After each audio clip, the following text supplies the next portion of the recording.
everybody, FIDE Master Dennis Monokroussos here, and I'm going to take a look at a couple of games today.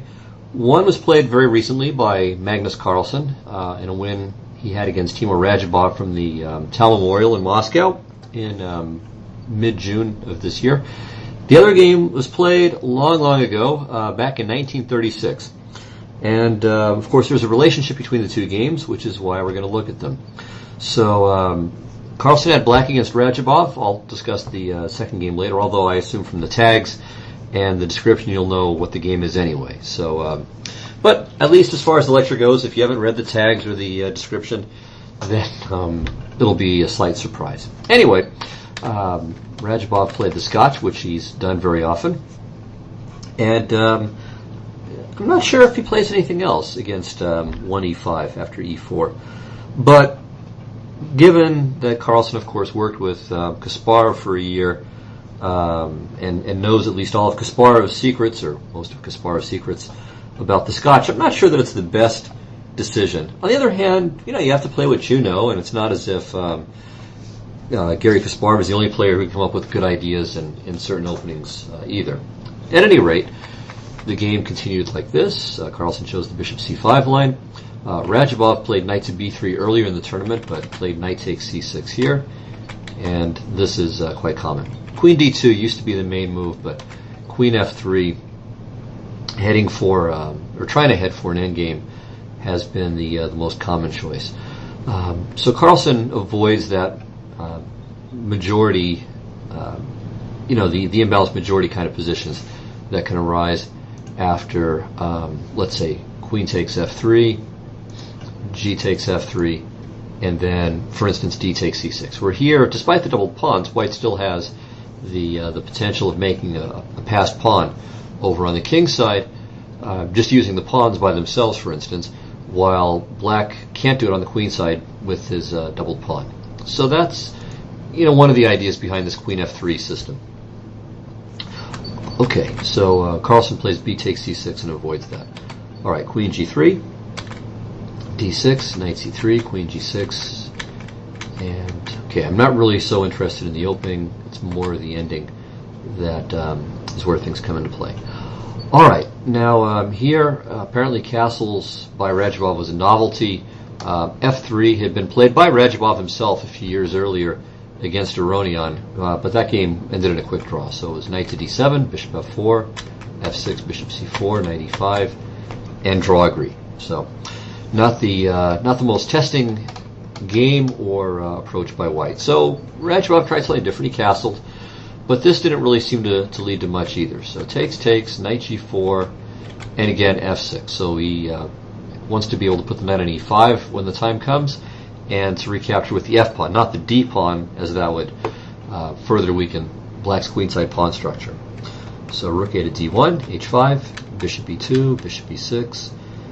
And here, white took on b6. Okay, so finally he grabs the bishop here. But this is strengthening black's pawn center. His pawn structure, I should say. So there's no more weaknesses on the queen side.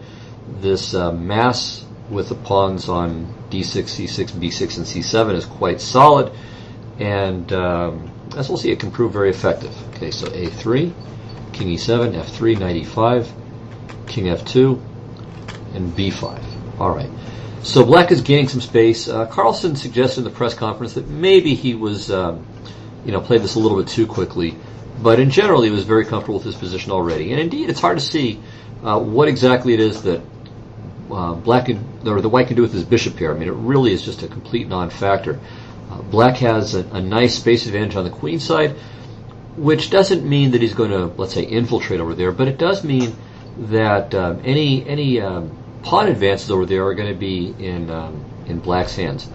Well, now white makes another questionable decision. He plays bishop e5, fe5, and after king e3, around here in the post-mortem press conference, Carlsen wrote, as it went on, it's known from some old game of Capablanca that such positions are good for black. I remember some game where he got a pawn structure like this, and his pawns, more and more pieces were exchanged, but he always captured towards the center, and in the end it was impossible to deal with. So that was the quote there. And it's funny, because I had the same feeling about this. I didn't remember what game it was, but I knew there was some game that I thought was from Capablanca, and it looked kind of familiar, this whole thing. And then with G5 later on, it really rang a bell. And sure enough, when Carlsen said that, I decided, okay, I've got to look it up and see if I can find it. And it's Con against Capablanca, which is what we'll look at next. And it was really a fine performance by Capablanca and a nice model. And kind of surprising that a player of Radjabov's really high caliber, I mean, he's number 4 or 5 in the world, or at least he was at the time of this game, that he could just drift so easily into this bad position. Now, against Carlsen, many players, no matter how great, manage to drift into bad positions. But still, I mean, it's not, Carlsen can't do anything that his opponent doesn't give him, or can't take anything that the opponent doesn't give. And so the series of exchanges that Radjabov engaged in, it still is a little bit surprising that he was quite as docile, let's say, as he was. All right, well, still, let's check out Carlsen's fine technique here. So, plays h4, and this, of course, makes sense. He can't just win the game on the queen side, so he has to create some further advantages. So takes, rook h1, rook a2, h8, takes. So here he's managed to neutralize any chances that white might have on the king side. His rook is active there. And really throughout the board, I mean, black has little advantages. So on the queen side, there's the potential to advance in various ways. So he might go at some point for c5 and b4, kind of a minority attack style approach. He might play for c5, c4, c6, and d5. So something like this. Of course, he has to protect the b pawn first. I'm just talking about long-range plans. And there's also the idea of playing on the king side with g5, g4. So another minority attack style of approach. And of course, all of these, or almost all of these, could be combined to try to stretch white's defensive resources too thin. Notice that black is not really in any hurry with any of this. I mean, he could have gone for that queenside advance much earlier, but he didn't. He just took his time. Now, the reason perhaps why Carlsen felt that his b5 was a bit premature is that white may be able to go for plans involving c4 or a4, and the b5 pawn becomes a bit of a target, a kind of a hook for white to latch a hold of, where if he had delayed playing that, then that wouldn't have been available. And it's not clear that c4 or a4 with black's pawn back on b6 would have been very useful. So that perhaps could have waited. All right, so after rook to c1, c4 is going to be a good move. So Carlsen has to decide what to do about this. Now, one idea is to play bishop to c4, but what Carlsen didn't like was that white could just trade and play a4, and he would have to beat the retreat here to deal with this pawn. So, for instance, king d8, a5, here, and then this. And black is not going to get anything now. One idea might be to play rook b4 and rook b7 as well, in some cases. Also, after d5, maybe there's ed5, cd5, and then b3, taking advantage of the horizontal pin. Okay, so this is why Carlsen chose to play rook h2. And now, after king f2, he plays rook h8, and he expected c4 here, but then takes, king d7, and this. But he feels like black had a little bit of an advantage still, but it would have been close to a draw. So maybe white really should have played in this way. And again, that would have perhaps punished black for being slightly quick about playing b5. Remember, in an endgame, when it's a fairly static kind of position, and most of the options, or maybe almost all of the options, are up to you as far as pawn breaks and such are concerned, then don't be in a hurry. So improve your position as much as possible, and only make committing moves when you're really sure about it or when you really have to. All right. So instead, though, Radjabov played king to e3, and now Carlsen plays g5. So he stops any f4 ideas, and of course prepares to play g4 himself at some moment. All right, bishop to d3, king d7. Again, he thinks that perhaps Radjabov should have played c4, and that this still would have kept the position as a draw. But part of the problem that Carlsen noted was that Radjabov had spent quite a bit of time in the middle game, and so he was hoping to make the time control before he did anything committal. And that's another problem. That's a problem with being in time trouble and with being on defense. Sometimes you're afraid, if If you're passive, you're worried, but if you're active, you're worried that this might help your opponent. And it's always a dilemma, so you have to be very careful. And without enough time to properly evaluate c4, Radjabov felt, okay, I'm going to just try to hold the position as long as I can and see what happens. So he played rook to a1, and here Carlsen prevents a4, rook c1, king c8, king f2, king b7. And note that this idea of swinging the king over the queen side really neutralizes a4 in case of c4. So after c4, you have all the exchanges. The a pawn isn't going anywhere. And also the king may just keep coming up the board. So Radjabov has to be careful about that too. All right, king g3 threatens king g4. So Carlsen says, no thanks, can't do that. And here if c4, then Carlsen felt that with king to b6, life is good. He doesn't have to trade anymore because the b5 pawn is adequately protected. cb, cb, everything is good. So at this point, Radjabov has waited too long. So he played rook to a1, king b6, rook c1, and now c5. And here, again, if c4, simply c6, and black has made real progress. So at this point, Radjabov just played rook to a1 again, maybe hoping that Carlsen would repeat with bishop to b3, although maybe he can't repeat because of king to g4. But at any rate, he had no intention of repeating, but played c4 here, and now king to c5.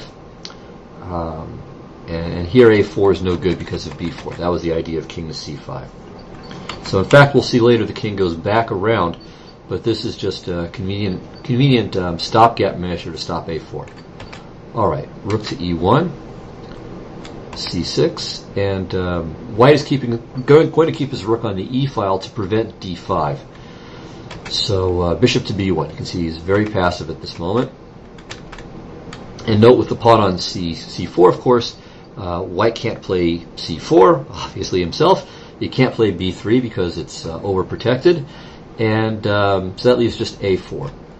And this happens soon. So king f2, king d7, and now finally he plays a4 rather than waiting around for white or for black. Black's idea is to play king e7, king f6, and then go for d5.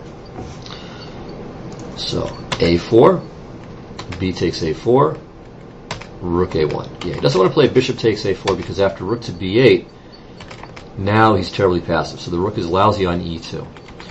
So on a2, it's not going to be much better, but it at least has the open a file later on when black's pieces run away. One possibility here is a3, but I mean it's reasonable, but Carlsen decided to just go for d5. So takes, check, king d6, and well, white is now has to worry about the d5, d4 pawn advance. So bishop c2, d4, bishop e4, rook b6, cutting off rook a6 check possibilities, king e2, and now Carlsen suggests that white wants to bring the king over to c1 so he can activate the rook. And that's also another very good standard idea. You should always defend, and I've said this to all of you many times, you always want to defend as cheaply as you possibly can. And by cheaply, I mean devote the least powerful piece you possibly can to perform some defensive task.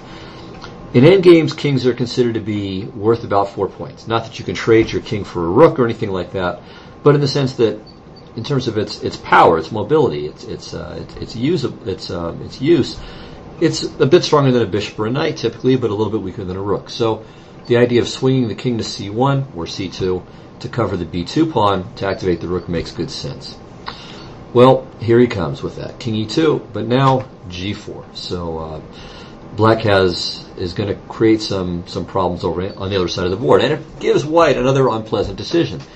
Do you take? Do you maintain with something like king to f2, or do you allow black to play g3? So or to play g takes f3 in a position where you play g takes f3 back. So lots of things for white to consider, and in Carlsen's opinion, black made the wrong choice. So if king to d2, g3 is what he was probably worried about.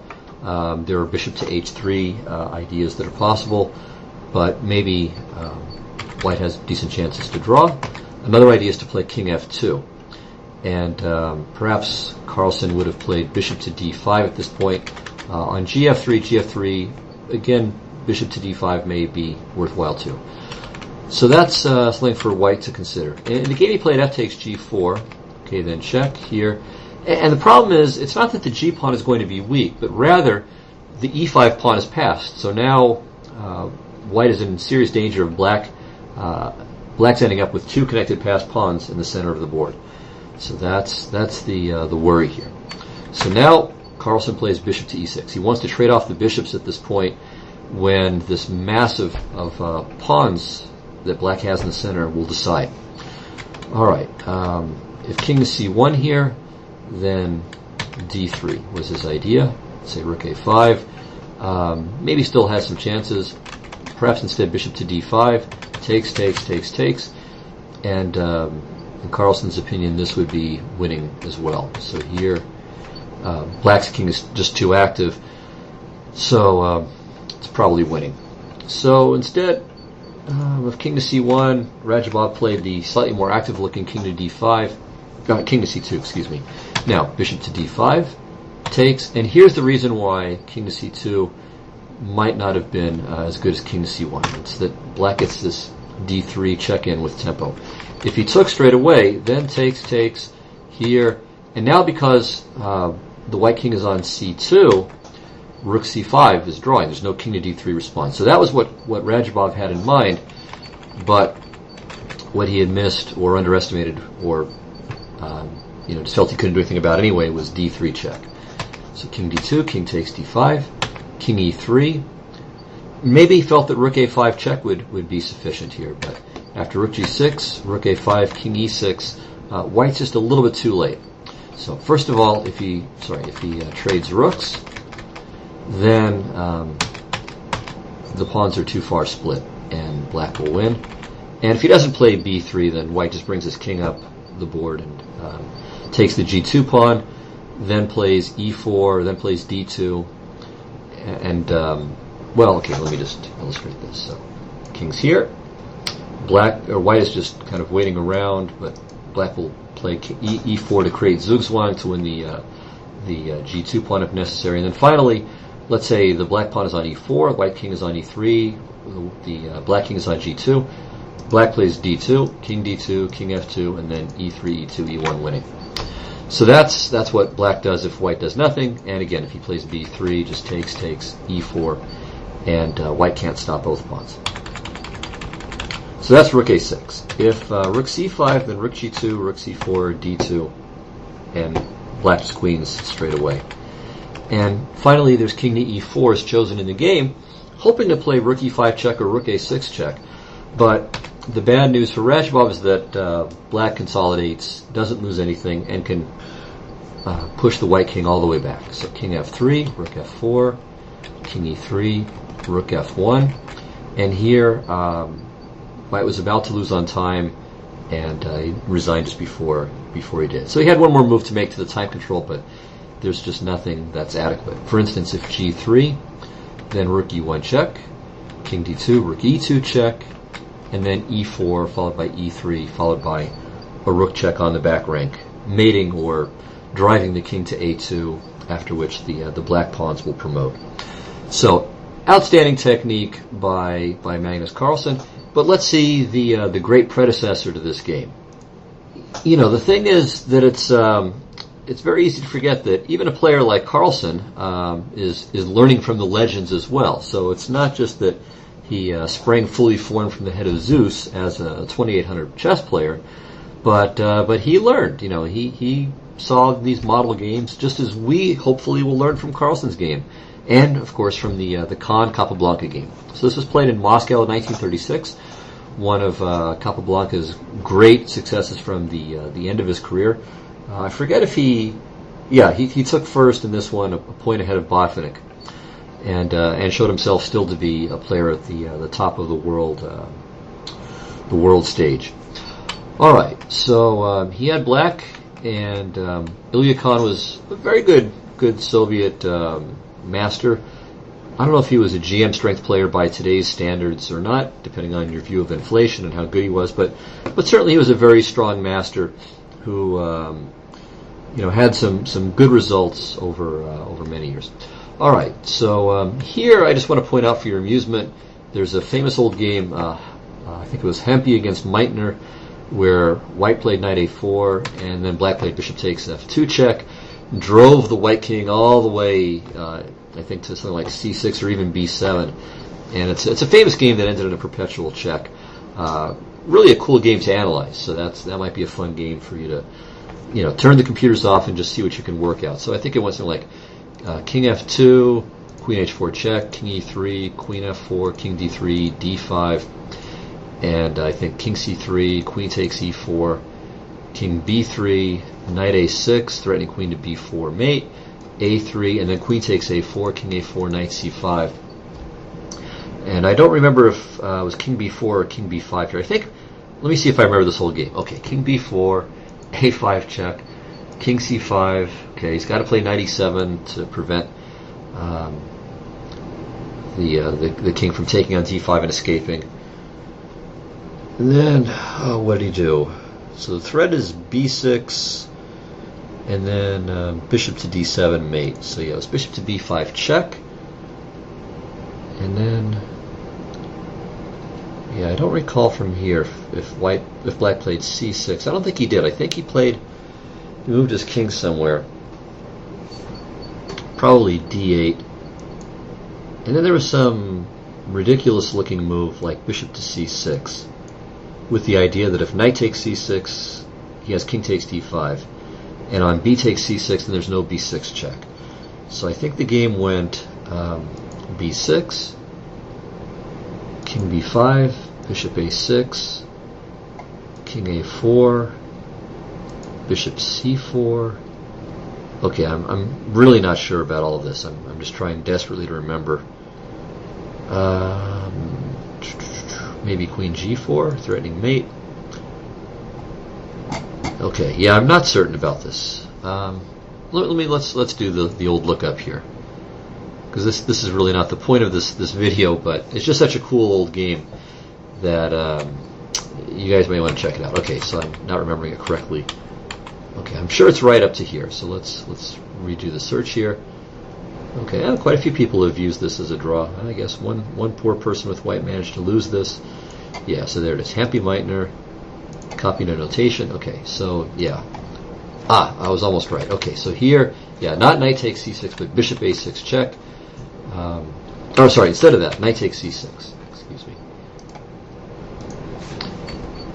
King c6, bishop b7 check, king b5. Okay, I was almost there. And maybe it was knight c6 was wrong, or bishop a6 check was wrong because of that. Anyway, fun game, not the game we're worried about. So knight f3 was what Khan played, d6, now knight a4, so there's no bishop f2, queen h4 jazz at this point. So bishop b6, takes, d4, and they just swapped off lots of pieces. Capablanca, no doubt, because A, he felt it fulfilled the requirements of the position, and B, because he was sure or had a lot of faith in his endgame technique and that he would be able to outplay his opponent from there. Well, Khan probably thought that, hey, he could get a draw with the great Capablanca by just playing these simple moves and liquidating to a draw. All right, so here Capablanca suggests that white should have played bishop to c1, in part so he could maybe play f4 without getting his bishop trapped with tricks with f6. But Khan just kept trading. But this strengthens black's pawn structure. We end up with the same structure that we had in the Radjabov-Carlsen game. Again, bishop to c1 would have probably been the most harmonious way of repositioning the bishop. So instead he played bishop to d2, but here it interferes a bit with the rook. And also another idea is that maybe from c1 he could play b3 and a4. At least he has some possibility of engineering that.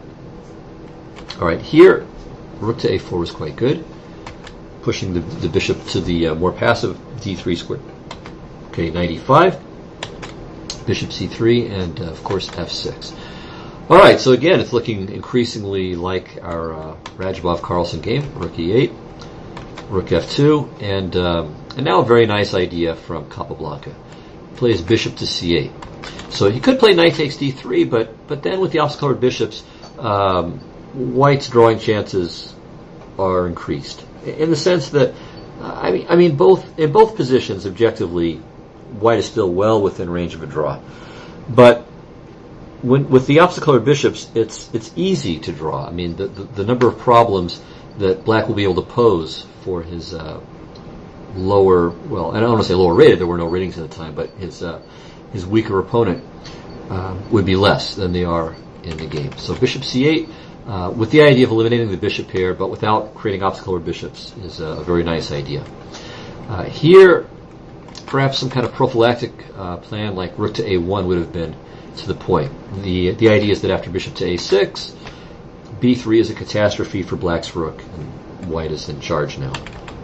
Of course, black could have retreated the rook and prepared bishop to a6 still, but even so, let's say after rook a1, if he plays rook to a8, then white can play a4 and b3 and really consolidate, and then the pawn structure will be quite nice for white and will complement the dark squared bishop. So rook a1 would have been a good choice. So bishop f1, bishop a6, and here rook to d4 would also have been a good move, exchanging off a pair of rooks, especially this active rook. Would have, again, made white's defensive task much, much simpler. So after this exchange, and now a very bad exchange by white, bishop takes e5. Now black is really in charge. If he didn't make that exchange, perhaps he would have played something like this. So c5, knight c6, bringing the king to the center with like this, and then playing for b5, b4. I think it was suggested by Kasparov, maybe it was suggested by Capa in his own original notes to the game, but it's a very effective plan in any case. So perhaps fearing something like that, and again going for this kind of overly stereotyped view that by exchanging pieces he's going to make his life easier. All rook endings are drawn, right? Well, wrong, first of all. Secondly, it's a double rook ending, and the characteristics of double rook endings are considerably different from single rook endings in many positions. So the most important thing, though, is that this really strengthens black's structure. And now we have the same structure that we got in the Carlsen-Radjabov game. So the difference there is that it was a rook and a single bishop for each side, whereas here the bishops are gone and there are two rooks. But many of the same factors are present. And again, black has the same kinds of pawn breaks. So there's the possibility of going for b5, c5, b4 at some point, or for playing b5, c5, c4, c6, and d5. And there's also the g5, g4 idea at play as well. In both cases, white is purely passive and can only try to react to what black is up to. Now here, a decent idea might have been c4 to prevent b5. On the other hand, the pawn is a little bit loose there. It's going to be it could be bothered by rook a4. Maybe the other rook can come over to c5. So you could have something like this. And b3 is never going to be on because of this pawn. And after rook a5, maybe rook a8, rook a5, rook c5 is going to be very unpleasant because once a rook comes over here, then there's b5 or d5 taking advantage of the pin. So that's not really a panacea either, playing c4. All right, Khan played rook to d3. Now b5. Rook f to d2, c5. King f2, rook a4. So again, we saw that kind of idea from Carlsen as well, I believe, and this really restricts white. So there's not going to be any c4, there's not going to be any b4, no b3. f4 is well and thoroughly prevented as well, and so it's a position where all white can do is just sit and wait for the axe to fall. King e3, king f7, rook d1, king e6, and now with just a little preparation, for instance with rook to d8, there's the plan of c6 and d5 that's coming. Alright, so one idea, kind of parallel to c4 a few moves ago, for white is to play h4, to grab a little space and to try to make the g5 idea a bit tougher. Instead he played king to d2. And now black could have played rook to d8 with the idea again of c6 and d5, but Capablanca, certainly a master of the do not hurry principle, plays rook to b8, and I like this kind of idea. I mean, he's trying to scare his opponent with the idea of b4. What is white going to do about that? Well, he plays rook to c3, and now g5. So more things for white to worry about. Now that g4 idea is always lurking around, and with the e4 pawn under attack, that becomes another issue. Do you play? Should white try to set up a position where he can play f takes g4 against that, or should he just allow it to come, or should he try to be ready for f3, f4? So a lot of things that white has to worry about, while he's also worrying about c6 and d5, worrying about b4, c4 and b4, etc. All right. Well, one relatively easy decision is to play h3, and then after h5, he has to make the decision again. But still, h3 is a good idea. I mean, white would be very happy, all things being equal, to swap off lots and lots of pawns. But there's a further idea, which is the one that Khan executes now, is to play rook h1, so that if black plays g4, white swaps and then activates his rook. Okay, rook to d4 check, king e2, and now rook to g8 is in turn a prophylactic move from Capablanca, so that on h4 he can take it, and g2 is hanging, or at least he considered taking it. I think more likely he would play g4, and in case of fg, play rook h4, not rook g4. All right, rook to d3 was played. Black does not want to trade off this rook just yet.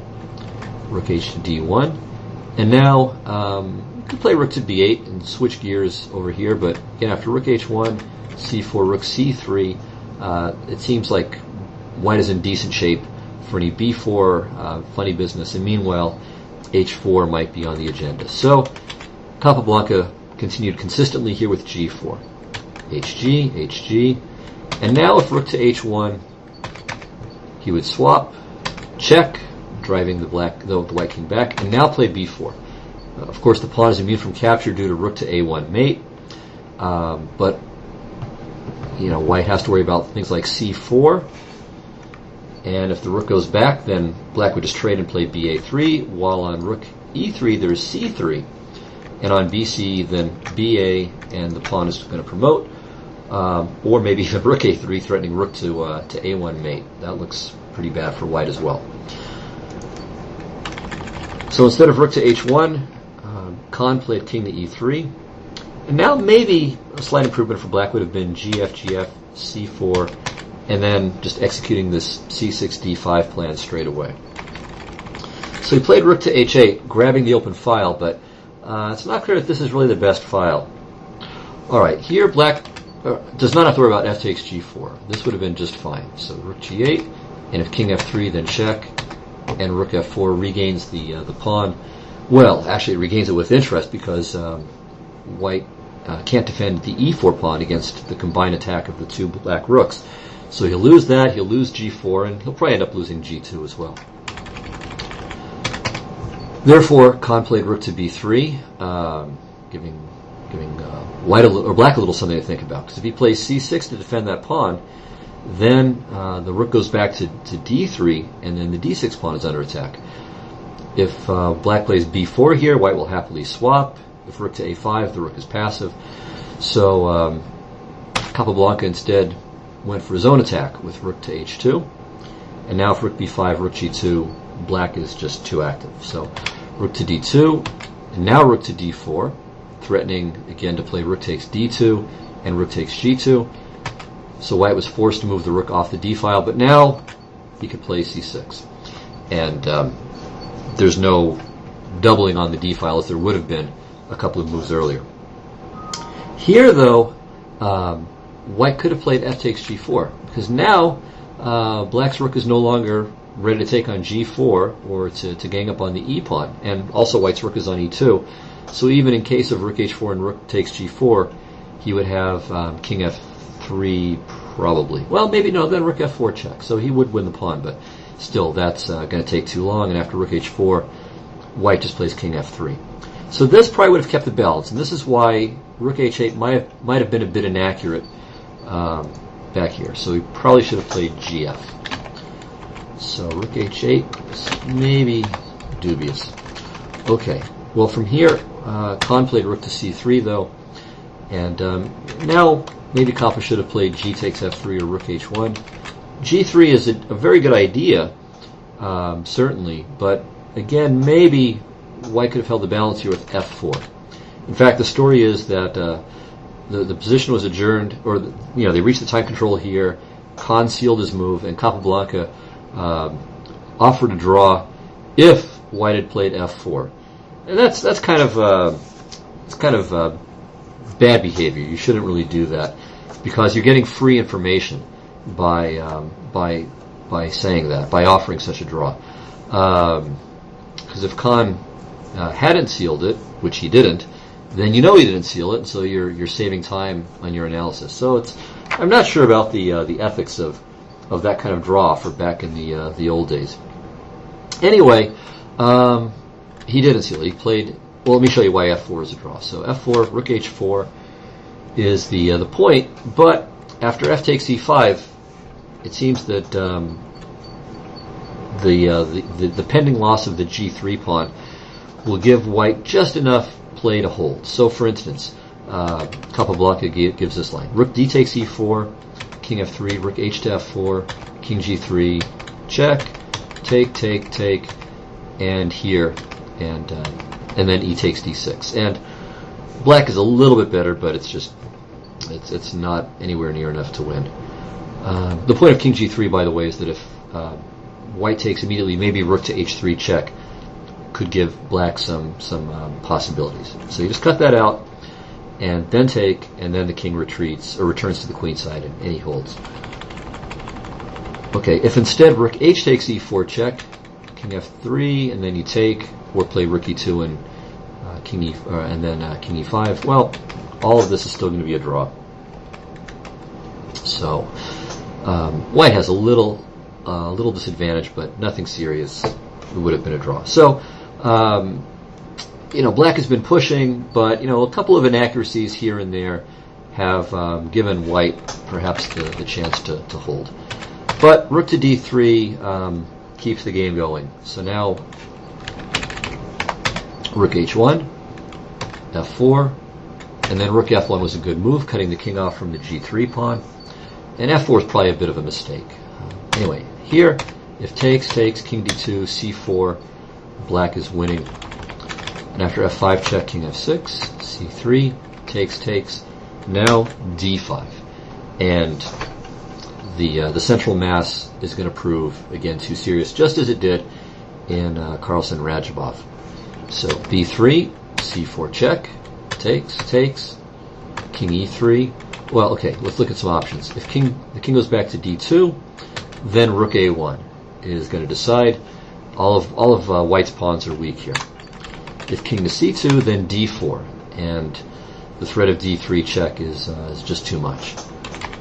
So king e3, and now here another inaccuracy by Capablanca. He should have played this little finesse, rook to c1. And the idea is that after king to d2, now rook to a1. And we'll see why this makes a difference in a moment. In the game, he played rook to a1 immediately. And here, with e takes d5, c takes d5, rook to d2, White would still maintain some chances. The point of rook to c1 is that it forces the king to d2, so of course if the king is sitting on d2 here, White can't play rook to d2. But here, it's a bit trickier. So check, king f3, king f5, rook d5, rook c1, takes here, king e4, check. And I'm not sure if Black is winning this. He might be, but it's tough. It's not trivial. Think about the ending with h and f pawns. So it's kind of like that. Now, with the h and f pawns, when you've got the enemy king cut off on the back rank, it's a win.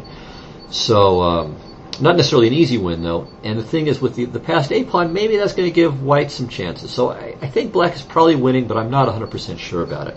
Certainly, this is going to be much more difficult than what arises in the game. So after king f3, it's fairly easy. Probably the most accurate move, again, would have been d4.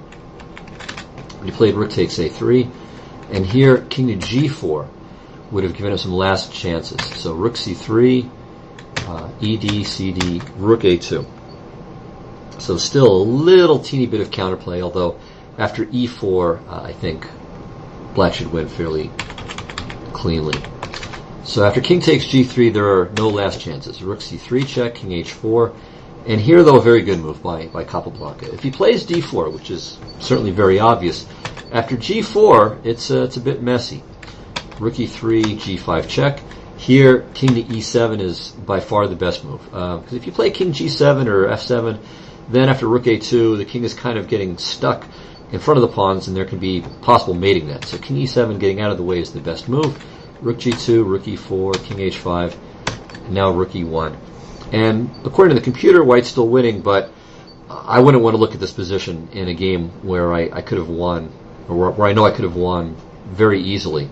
I mean, here it's a bit frightening. So Capablanca plays absolutely the right move, rook c1. And the point is that after g4, rook h1 check prevents g5, kills white's counterplay dead, and now it's easy. In fact, here, or after this pair of moves, really Khan could have resigned. So he kicks on for former moves. Rook a2, d3. King g2, rook e1, king f2, rook e4, and he played king f3, but decided to call it a day at this point.